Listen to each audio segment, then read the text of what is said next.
Good evening, everybody. I'm Adam Goodwin. I'm running currently for the City of Red Deer's Council, as I think a lot of you know. And I was sent a list of fantastic questions from Nicholas Baker. There's a list of 10 here, and I think that they're all really important, and they were terrific because they made me really think and be able to articulate it. So thank you, Nicholas. In order to answer these, I did send an answer directly to Nicholas. In addition, though, I'm going to poach Calvin Goulet Jones's idea, and he'll be linked here. Don't worry, I'm giving him all the credit. This is a fantastic opportunity to address a handful of questions with a whole lot of people. Calvin does a great job of communicating, and he really is reaching out and trying to find everything. So I highly recommend taking a look at his stuff. He's got a great podcast. I'm a big fan of, I believe it was episode 4.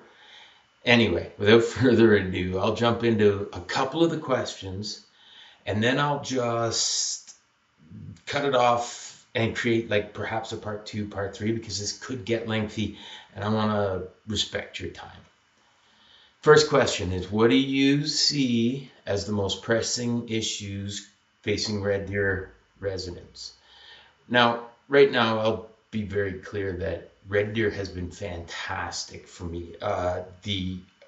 What I've been able to do and grow and develop and bring my family up here has been tremendous, and I've really seen that that's stalled over the last 6 or 8 years.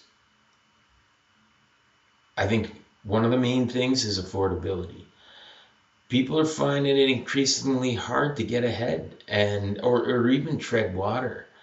And a lot of people don't even have any concept of it right now. They can't even picture what retirement might look like. So everything's become more expensive, and a fundamental mismanagement in the operations of the city is contributing to that. This includes ridiculous processes, older systems. Maybe ridiculous isn't a fair word, but older systems, older processes. And what I want to do there is bring a big focus in on, planning and structuring how the government does things. Also, just so everybody's aware, you'll see me peeking over because I've got notes. There's a fair bit of stuff, and I don't want to trip over my words and, again, waste your time. Another big issue, safe staffing in our emergency services. This is something that has become a very hot button discussion. It's got emotional drivers, it's got financial and logical drivers. Right now, the bottom line, though, is this is a kind of a live experiment that I would rather see somebody else do.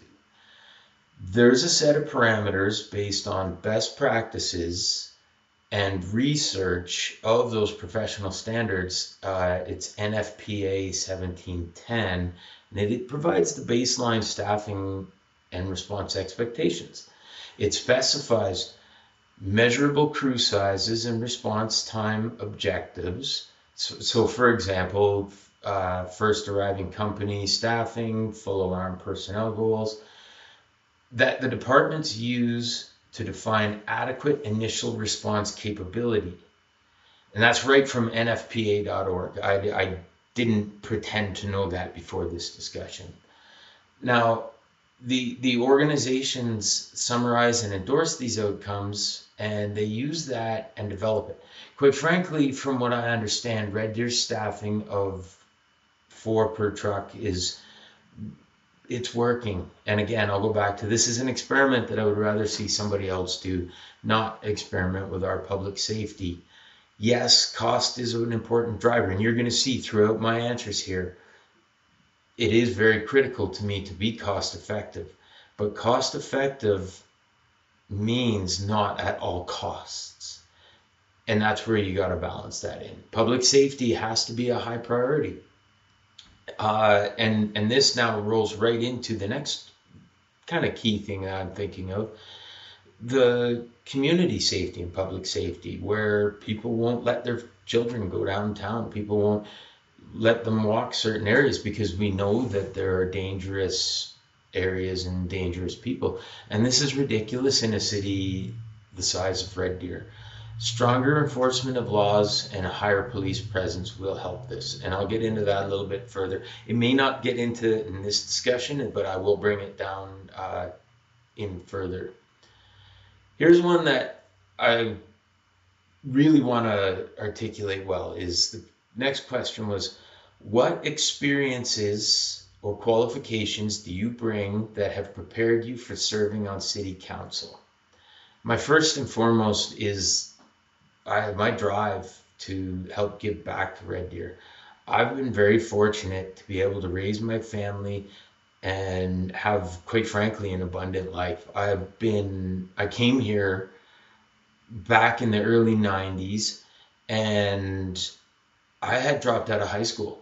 I had come here on a Monday, started working on a Wednesday, and never looked back. And it has been all uphill. And as I said earlier, this is stalled. And this is why I just want to give back.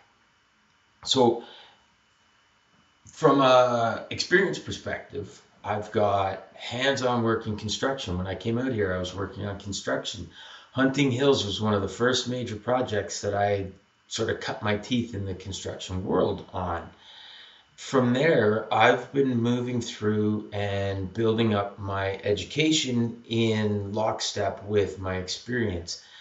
I started getting more education when I realized that, I was blessed with an amazing little girl. And when she came along, I realized, hey, I need to make sure that I'm home more often. So I upgraded, did some power engineering, got a job out at Nova Chemicals, upgraded again on my levels, went up north, did some fly in, fly out, expanded into bigger picture operations. I got some qualifications that, while on the surface you may not see how they tie to council, but I'll get into that as well. But Lean Six Sigma, and then quite a few business process operational excellence type of programs. All the while, throughout the decades, working, learning, applying, working, learning, applying. And that's what I've been doing as I go. And additionally now, from a board perspective, I've recently, well, I guess more than a year and a half ago, I've completed the Institute of Corporate Directors governance program, which heavily focuses and develops on what we do as a governance board, which is really similar to a council. And, that has led me to charities where now I'm serving as the chairman of the board at the Habitat for Humanity Red Deer. Also great, phenomenal community focus that looks at affordable housing, making sure that people can get into good, safe housing. And that kind of combined a couple of my written answers to Nicholas. The next one, again, back to how my experience and understanding of council works. In your view, what is the primary role of the municipal government in a community like Red Deer? City council sets the community's direction. They make local laws and they control the municipal finances. And I will stress control, not observe, not watch happen, control. Under Alberta's particular Municipal Government Act, council's core powers include passing bylaws, approving land use plans and the municipal budget, while also establishing priorities. So in short, the council decides, what and the rules of engagement, what happens and what the rules of engagement are. We also provide that public accountability. We, as the council, need to be the conduit. We need to be the ones that people say, oh, I feel heard. I know you may not get everything you ask for. I get that. But at least you've been heard and at least it's been brought forward and tried. So a quick example, if we decide as from members of the community telling us, We want Red Deer to be a sports and recreation center. We want it to be the hub. So it's up to council then to drive policies that will attract these events and push the development of the facilities for those who want to benefit from them. And we instruct the city to say, okay, here's where we're going, here's the priorities, here's the budget, build us X. Stay on budget, stay on time, and make sure that you're working for the community, not the other way around.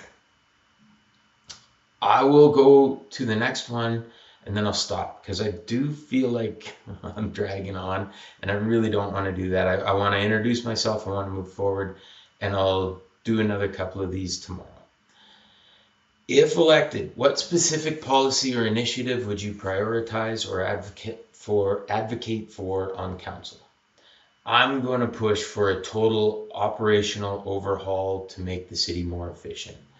And this doesn't mean walking in with a machete and hacking and cutting. That's a ridiculous 80s and 90s way of looking at it.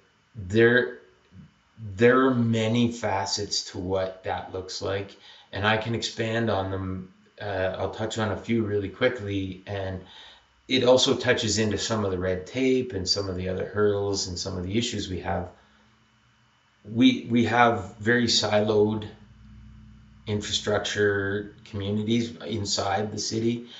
Budgeting takes longer and is more expensive because there isn't one consistent process for doing it. And those are the sort of things that I'm going to look for efficiencies. Get the right people doing the right things at the right time. Oftentimes what a city makes the mistake of is, or a city, a company, a leadership board, whatever, make the mistake of wanting to be everything for everyone all the time. And that's just extremely wasteful. We need to be doing the right things at the right place by the right people at the right time. All right.